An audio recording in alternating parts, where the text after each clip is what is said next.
First off, kind listener, let me introduce myself. My given name is Xavier Periwinkle, but most folks call me Gary. I would rather not say why. Since birth, I've had a natural proclivity towards the occult. I was drawn to it as it was drawn to me. My talents have made me an outcast, but I'm a flame to a moth for misfits who see the world like I do. And I know that you, dear listener, you must be one of the true believers, and for that I thank you. I readily recognize my rambling introduction is just a part of the appetizer compared to the main course. And so, with that in mind, let's get to the subject matter at hand. Demons are a foul entity indeed, although they have their uses. Dragged from the pits of hell into the mortal realm, they feed on our darkest impulses and sow seeds of chaos amongst humanity. You can see their handiwork nightly on the news, from the anchor desk to the streets.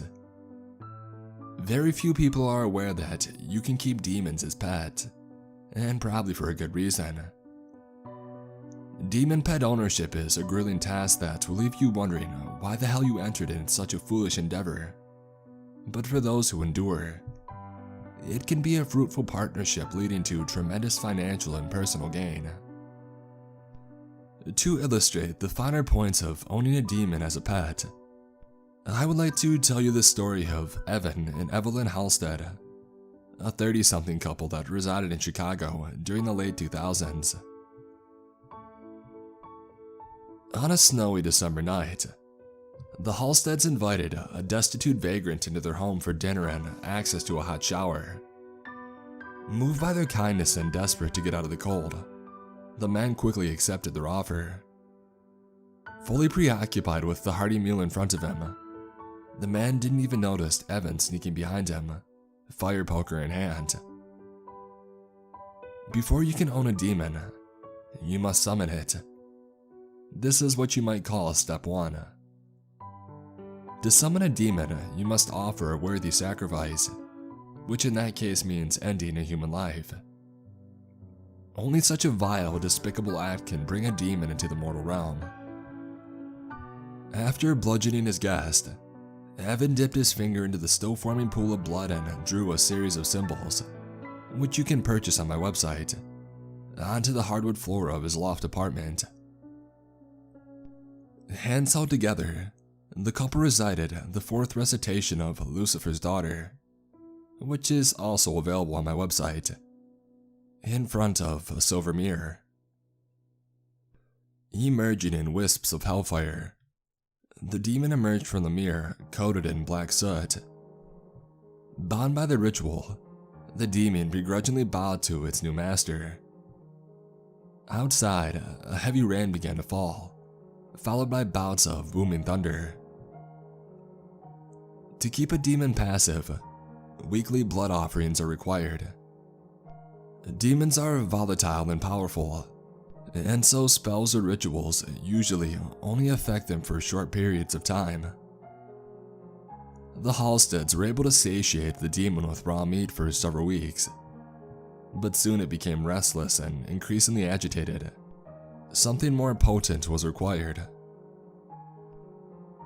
Through her job as a medical technologist at a blood bank, Evelyn was able to smuggle pouches of human blood home to her pet. He greedily slurped down the blood like a child with a Capri Sun, ripping open the bag to lick every last drop. Smiling in satisfaction, it looked upon the couple with delight.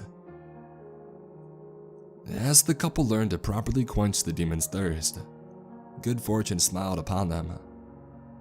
Promotions, raises, new and powerful friends. The world was seemingly at their fingertips. One of the essential things to know about demon pet ownership is that you must, under all circumstances, leave a circle of purified salt around the silver summoning mirror once night falls. If you do not, the demon can freely roam within a 3-mile radius, albeit with some limitations. Unfortunately for Evan, He pirated an incomplete version of my training manual, which did not include this critical information. You take whatever lesson you want from this. Unbeknownst to the couple, the demons stalked their neighborhood as they slept, preying on small animals and vandalizing property. Blinded by their greed, caught up in their go-go lifestyle, the couple unwittingly hurled towards disaster. Evelyn cried out in frustration, her demon laughing at the pouch of blood it had thrown against the wall, ruining a new and rather expensive portrait. By this time, it had grown much larger, so large that its scales brushed up against the ceiling. It was no longer satisfied by pouches of blood, and once again, something more potent was required. Pets in the neighborhood began disappearing at an alarming rate. Notices were posted, calls were made to city officials, but the disappearances continued. The Halsteads joined with their neighbors in anger, pleading for resolution.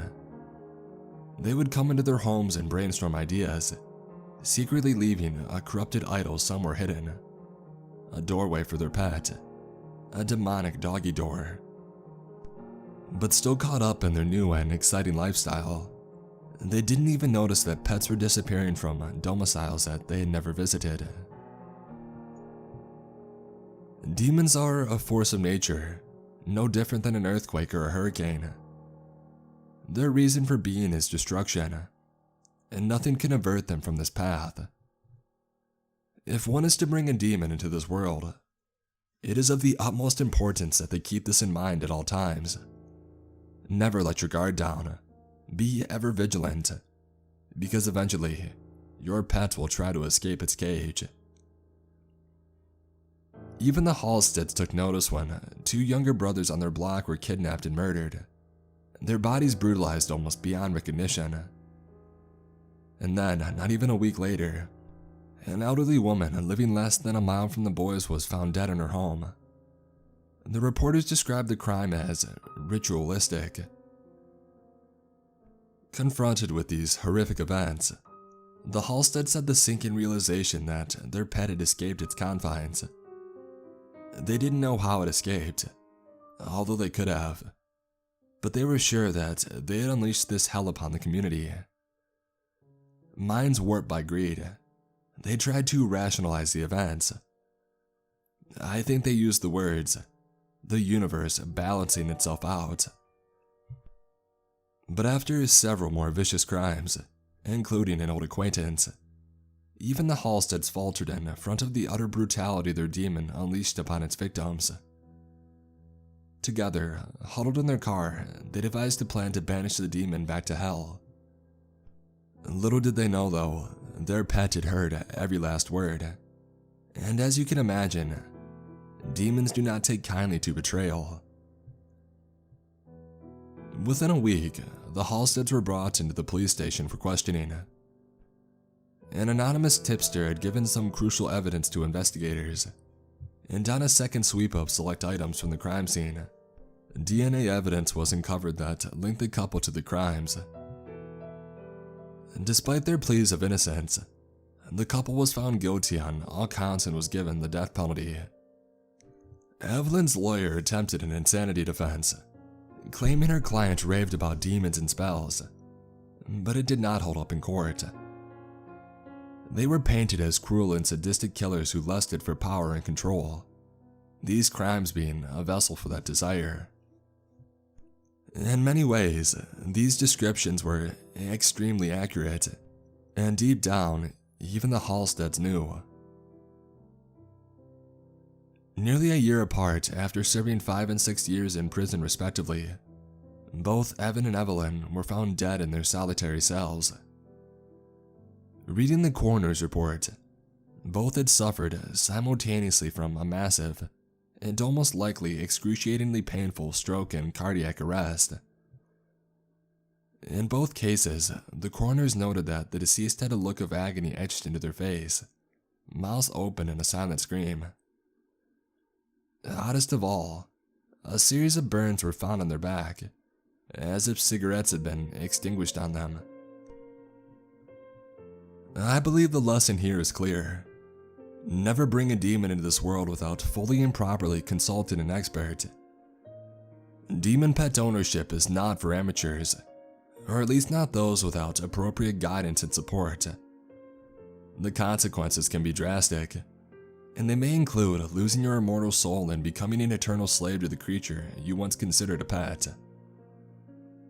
Although names were changed, the events that I relayed are 100% true. You may ask how I know all of this. How could I be so intimately acquainted with the details of this case? Granted, that is a valid question. Well, since their demon was roaming freely in the streets, due to the Halsteads' negligence, it was free to strike a deal with a more experienced host. Once that deal was struck, their fate was all but sealed. You see, life is but a spectacle, a Greek tragedy bursting with sardonic humor. I serve humbly as the detached narrator, all-knowing and ever-present. The end is already written, my friends, and the same holds true for demon pet ownership. Unlike most humans I've met, demons are consistent, always true to their nature. Yes, they may deceive you, but an old adage says, shame on you.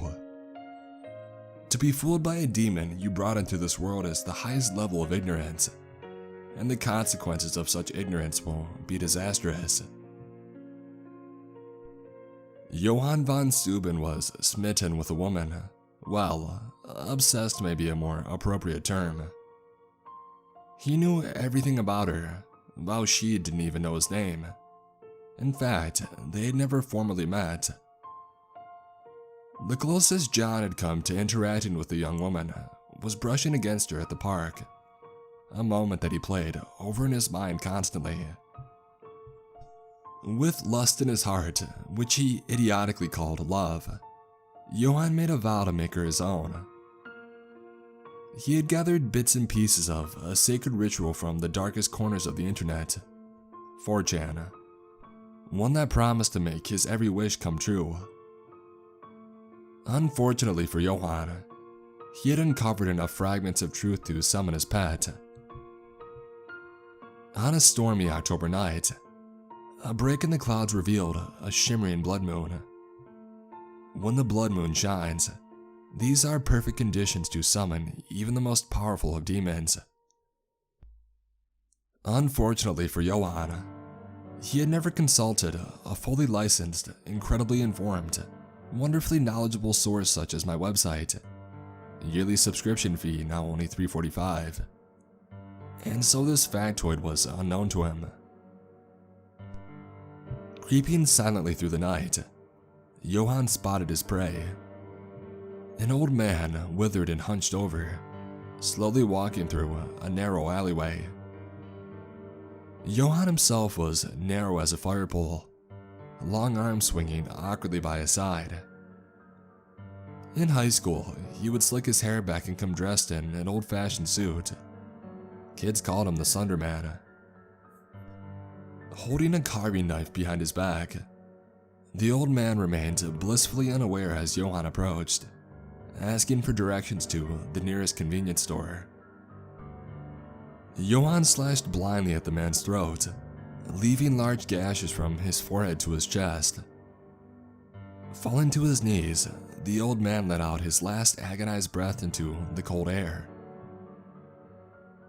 As you're not being charged for listening to this post, I won't get too specific with the details of the summoning, but I would like you, dear listener, to be fully aware of the stakes at hand. Blood must be spilled, offerings must be made, corrupted verses must be spoken, and dark promises must be whispered into the ether. If you still feel undeterred, still feel that demon pet ownership is a worthwhile endeavor, and then I recommend paying the very reasonable, highly worthwhile subscription fee for my website. When Johann raised a demon from its hideous roost in hell, he summoned one of the most sinister subgroups able to cross over to the mortal realm. They are so powerful and dangerous that I will never say or write their name amongst the ill-informed. To do so is to welcome death. Curling its serpent tail around Johann's couch, the demon hissed with pleasure, staring hungrily at the passerby on the street below. Ready with an offering, Johann pulled a tray of raw meat from his fridge and plopped them at his pet's side. The demon devoured the meat within seconds, barely satiated by the pitiful meal. But Johann was none the wiser, thinking that he had done all that was necessary to master the beast.